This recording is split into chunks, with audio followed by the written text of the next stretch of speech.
Kala itu kota Baghdad tengah gempar oleh kehadiran orang asing. Persoalannya bukan pada orangnya, melainkan orang asing tersebut tidak mempercayai adanya Tuhan. Bukan hanya itu, ia juga menantang orang-orang Muslim untuk berdebat dengannya terkait keberadaan Tuhan. Kabar ini pun tersebar sampai ke telinga Baginda Raja. Karena dianggap membuat resah masyarakat, orang asing ini lalu dipanggil ke istana. "Apa tujuanmu membuat onar di negeri kami?" tanya Baginda Raja. Orang asing ini menjawab, "Untuk apa aku bertuhan, kalau tidak bisa menjawab pertanyaanku?" Kemudian Baginda Raja bertanya kembali, "Apakah kamu tidak percaya adanya Tuhan?" Dengan tegas dan percaya diri orang asing ini menjawab, "Tentu saja saya tidak percaya adanya Tuhan dan saya juga tidak percaya adanya akhirat." Mendengar jawaban tersebut, Baginda Raja sempat terkejut. "Tetapi saya dan rakyatku percaya adanya Tuhan." "Berarti keyakinan kita berbeda. Jadi jangan ganggu rakyatku." Kalau Baginda Raja percaya adanya Tuhan, bisakah Baginda menjawab 3 pertanyaanku?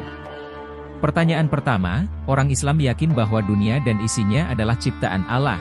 Lalu siapa yang menciptakan Allah? Bukankah sesuatu yang ada pasti ada penciptanya? Pertanyaan kedua, katanya di dalam surga manusia tidak akan buang air besar, sedangkan mereka makan dan minum tiap hari. Bagaimana mungkin ini bisa terjadi? Padahal segala sesuatu yang akan dimasukkan pasti akan keluar. Pertanyaan ketiga, orang Islam meyakini bahwa setan terbuat dari api, tapi katanya setan akan disiksa dengan api neraka. Mana mungkin api bisa menyakiti api? Mendengar pertanyaan orang asing tersebut, Baginda Raja hanya terdiam. Biasa saja Baginda Raja menjawabnya berdasarkan hadis dan Al-Quran. Tetapi yang dihadapi adalah orang yang tidak percaya Tuhan.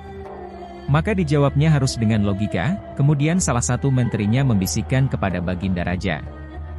Menteri tersebut berkata, "Baginda, kalau soal seperti ini serahkan saja kepada Abu Nawas. Ia pasti bisa menjawab segala pertanyaan yang diajukan orang asing ini." Maka tak lama kemudian dipanggillah Abu Nawas ke istana. Setelah dijelaskan mengenai pertanyaan orang asing yang tidak percaya Tuhan ini, setelah duduk di hadapan orang asing ini, Abu Nawas kemudian berkata, "Silahkan, apa yang ingin kau tanyakan?" Pertanyaannya pun sama seperti pertanyaan yang diajukan kepada Baginda Raja, yakni siapa pencipta Tuhan. Mendengar pertanyaan itu, Abu Nawas kemudian berkata, "Anda pasti tahu kalau kami selaku orang Islam mengakui hanya ada satu Tuhan, kita istilahkan saja Tuhan dengan angka 1. Sekarang gantian aku yang bertanya. Angka 3 berasal dari angka berapa?" Tanya Abu Nawas. "Angka 3 berasal dari angka 2 ditambah 1, jawab orang asing tersebut. "Tepat sekali. Kalau angka 2 berasal dari angka berapa?" "Angka 2 berasal dari angka 1 ditambah 1. "Benar sekali. Sekarang kalau angka 1 sendiri berasal dari angka berapa?" Orang asing tersebut kaget dengan pertanyaan itu. Ia hanya terdiam tak bisa menjawabnya. Kemudian Abu Nawas berkata, "Pada intinya semua angka pasti ada awalnya, entah itu angka 5, angka 4, ataupun angka 10. Dan angka-angka tersebut diibaratkan alam semesta ciptaan Allah.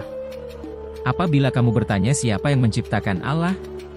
Sama halnya, saya bertanya dari mana angka 1 itu ada? Kamu pasti tidak akan bisa menjawabnya."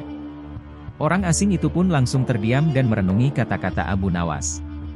"Untuk jawabanmu yang pertama masuk akal juga.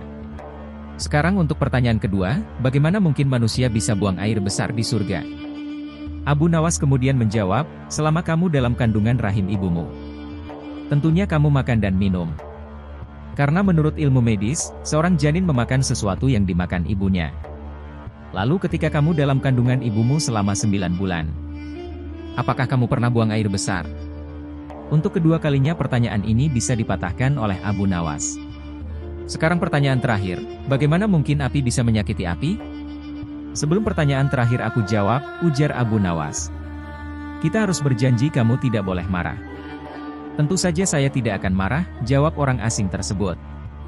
Tiba-tiba Abu Nawas menampar pipi orang asing itu dengan sangat keras. Hei, apa-apaan ini? Kalau tidak bisa menjawab jangan emosi, ujar orang asing itu. Siapa yang emosi? Jawab Abu Nawas, itu tadi adalah jawaban saya. Apakah tadi kamu merasakan sakit? Tentu saja sakit, coba kamu perhatikan tangan saya, kata Abu Nawas. Bukankah tangan saya terbuat dari tulang dan daging? Begitu juga dengan pipi kamu. Tapi ketika tangan saya menampar ke pipi kamu, kamu langsung kesakitan. Itulah gambaran sederhana, kalau api neraka bisa menyakiti setan, setan pasti akan merasa kesakitan. Meskipun ia sama-sama terbuat dari api. Baginda Raja Harun ar-Rasyid pun kagum atas jawaban cerdas sang sufi. Kisah Abu Nawas mengajarkan kita bahwa, meskipun ada banyak pertanyaan dan keraguan pada hati manusia, sesungguhnya kita memiliki keterbatasan dalam memaknai perwujudan Tuhan. Meski begitu, kita sebagai umat muslim harus tetap mengimani akan keberadaan Allah dalam alam semesta ini. Dari kisah Abu Nawas ini, kita belajar bahwa ada hal-hal dalam kehidupan yang mungkin tidak dapat sepenuhnya dipahami, harus mempertahankan keyakinan kita sebagai umat beragama. Di cerita lainnya dikisahkan pada suatu hari, kawan-kawan Abu Nawas merencanakan akan mengadakan perjalanan wisata ke hutan. Tetapi tanpa keikutsertaan Abu Nawas perjalanan akan terasa memenatkan dan membosankan. Sehingga mereka beramai-ramai pergi ke rumah Abu Nawas untuk mengajaknya ikut serta. Abu Nawas tidak keberatan. Mereka berangkat dengan mengendarai keledai masing-masing sambil bercengkrama. Tak terasa mereka telah menempuh hampir separuh perjalanan. Kini mereka tiba di pertigaan jalan yang jauh dari perumahan penduduk. Mereka berhenti karena mereka ragu-ragu. Setahu mereka kedua jalan itu memang menuju ke hutan, tetapi hutan yang mereka tuju adalah hutan wisata. Bukan hutan yang dihuni binatang-binatang buas yang justru akan membahayakan jiwa mereka. Abu Nawas hanya bisa menyarankan untuk tidak meneruskan perjalanan karena bila salah pilih maka mereka semua tak akan pernah bisa kembali. Bukankah lebih bijaksana bila kita meninggalkan sesuatu yang meragukan? Tetapi salah seorang dari mereka tiba-tiba berkata, "Aku mempunyai 2 orang sahabat yang tinggal dekat semak-semak sebelah sana. Mereka adalah saudara kembar. Tak ada seorang pun yang bisa membedakan keduanya karena rupa mereka begitu mirip. Yang satu selalu berkata jujur sedangkan yang lainnya selalu berkata bohong. Dan mereka adalah orang-orang aneh karena mereka hanya mau menjawab satu pertanyaan saja.